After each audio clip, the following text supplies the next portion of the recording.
নমস্কার। আজ আমরা কথা বলবো ছায়া নামের একটা বাংলা ভৌতিক গল্পের, গল্পের কিছু অংশ নিয়ে। আমাদের হাতে আছে ছায়া, এক ভৌতিক আলমারির রহস্য। এই লেখাটার কিছু অংশ। গল্পটা এর পটভূমিটা হচ্ছে বিলকিস বেগমকে নিয়ে। একজন বয়স্ক মহিলা গ্রামের পুরনো পৈতৃক বাড়িতে একাই থাকেন। তো ওনার শান্ত জীবনটা কেমন যেন বিঘ্নিত হতে শুরু করে যখন ঘরের কোণে রাখা একটা পুরনো আলমারি থেকে অদ্ভুত ফিসফিস শব্দ আসে।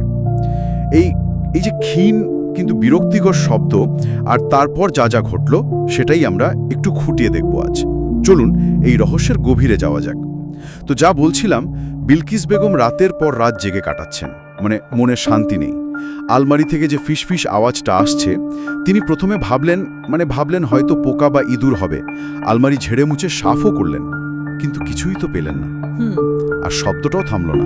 এখানেই কিন্তু ব্যাপারটা, ভয়টা আস্তে আস্তে দানা বাঁধতে শুরু করে, তাই না? প্রথমে একটা অস্পষ্ট শব্দ, যেটা হয়তো সহজে উড়িয়ে দেয়া যায়, পোকামাকড় হতেই পারে। কিন্তু যখন একটা পরিচিত জিনিস, এই যেমন আলমারিটা, এমন অস্বাভাবিক আচরণ করে, তখন মনের মধ্যে একটা খটকা লাগে। বিশেষ করে যখন মানুষ একা থাকে, তখন এই ছোটখাটো জিনিসগুলো বেশ বড় মনে হয়। একদম ঠিক।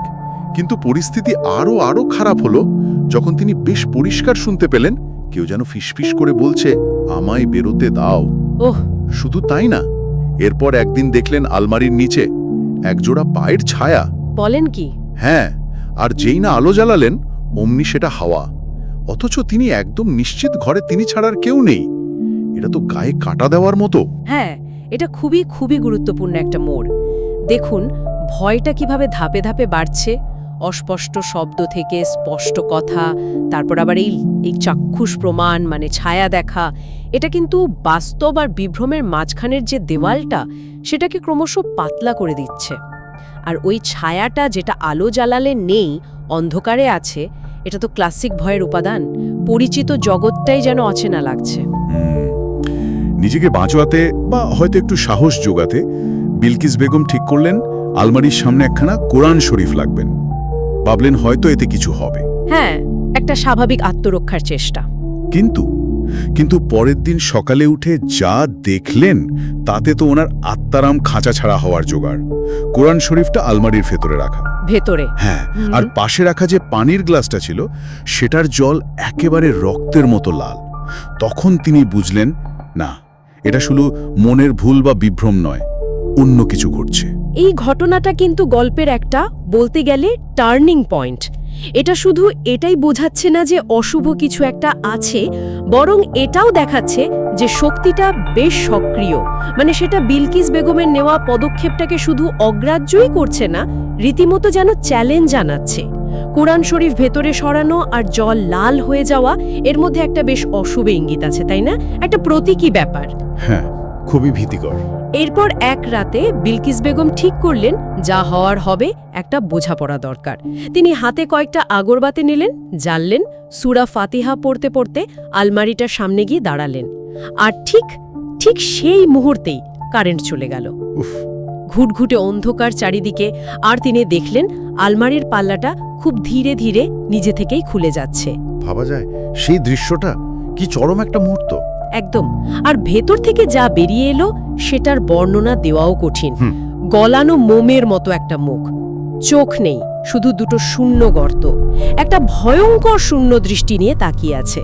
ও মাই গড! সেই অদ্ভুত দেখতে সত্তাটা খুব ধীরে ধীরে বলল, তুমি আমার জায়গা নিয়েছো, বেরিয়ে যাও।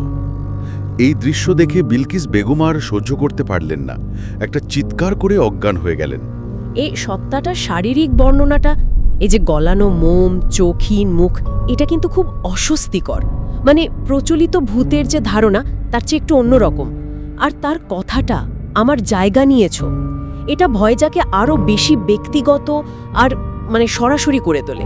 মনে হচ্ছে যেন এটা শুধু উৎপাত নয়, বরং একটা অধিকারের লড়াই। সে তার জায়গা ফেরত চায়। হ্যাঁ, তো পরদিন সকালে যখন প্রতিবেশীরা সাড়া না পেয়ে দরজা ভেঙে ঢুকল, তারা দেখল বিলকিস বেগম ঘরের মেঝেতে মৃত অবস্থায় পড়ে আছে। সবাই স্বাভাবিকভাবেই ধরে নিল হয়তো হার্ট অ্যাটাকে মারা গেছে। বয়স্ক মানুষ একা থাকতেন, এটাই তো মনে হয়। হ্যাঁ, এটাই তো স্বাভাবিক ব্যাখ্যা মনে হবে। কিন্তু গল্পের মজাটা তো অন্য জায়গায়, এখানেই শেষ না। ঠিক ঠিক বলেছেন, কারণ গল্পটা শেষ হচ্ছে একটা রহস্যময় তথ্য দিয়ে। প্রতিবেশীরা যখন তাকে খুঁজে পায় তখন আলমারির দরজাটা নাকি বন্ধ ছিল। বন্ধ ছিল। হ্যাঁ, বন্ধ, কিন্তু কিন্তু ভেতর থেকে আবারও সেই আগের মতো ক্ষীণ একটা ফিসফিস শব্দ আসছিল। শব্দটা ছিল, আরও একটি দরজা খুলতে হবে। কি সাংঘাতিক একটা সমাপ্তি! মানে বিলকিস বেগমের মৃত্যু দিয়ে একটা ঘটনা হয়তো শেষ হলো, কিন্তু মূল রহস্যটা সেটা রয়েই গেল, আরো ঘনীভূত হলো যেন। এই শেষ কথাটা, আরো একটি দরজা খুলতে হবে, এটা কিন্তু ভৌতিক গল্পের একটা দারুণ কৌশল। ভয়টাকে এটা জিয়ে রাখে আর মনে অনেকগুলো প্রশ্ন তুলে দেয়, তাই না? কোন দরজা? আলমারির বাইরে অন্য কোনো দরজা, নাকি অন্য কোনো জগৎ বা মাত্রার দরজা? সত্তাটার আসল উদ্দেশ্যটা কি? এই প্রশ্নগুলোই বোধহয় গল্পটার মূল আকর্ষণ। বিলকিস বেগমের কি হলো আমরা জানলাম, কিন্তু ওই সত্তাটার, তার চাওয়া তো পূরণ হয়নি। সে এখনো ভেতরেই আছে আর নতুন কোনো দরজা খোলার কথা ভাবছে। কোন দরজা, আর সেটা খুললে কি হবে, এই ভাবনাটা কিন্তু বেশ কিছুক্ষণ মাথার মধ্যে ঘুরতে থাকে। সত্যি সত্যি গা ছমছমে ব্যাপার। একদম, এখানেই লেখকের সার্থকতা। একটা অসম্পূর্ণ ভয় রেখে গেলেন তিনি।